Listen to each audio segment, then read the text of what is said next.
You're listening to TIP.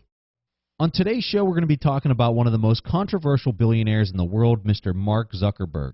As everyone knows, Mark is the founder of Facebook, and his personal net worth is estimated to be $61 billion.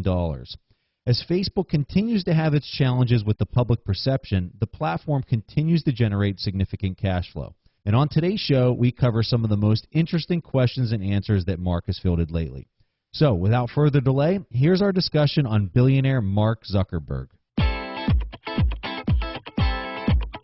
You are listening to The Investors Podcast, where we study the financial markets and read the books that influence self-made billionaires the most.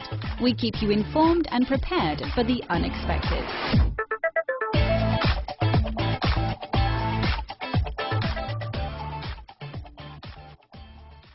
Hey everyone, welcome to today's show at the Investors Podcast. I'm your host, Preston Pish, and as usual, I'm accompanied by my co-host, Stig Broderson.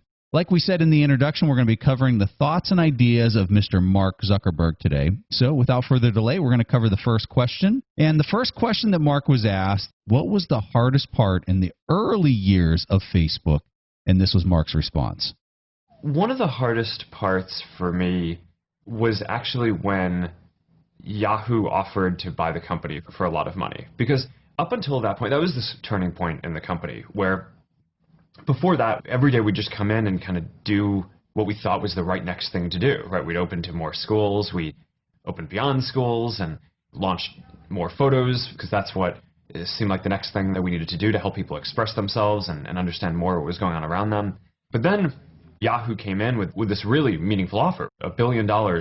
We had 10 million people using the product at the time.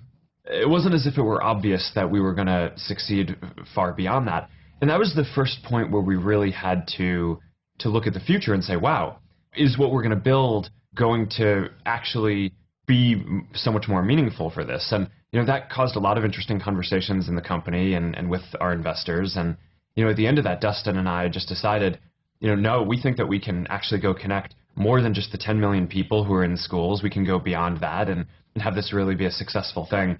And we decided to go for it. But that was really stressful because a lot of people really thought that we should sell the company.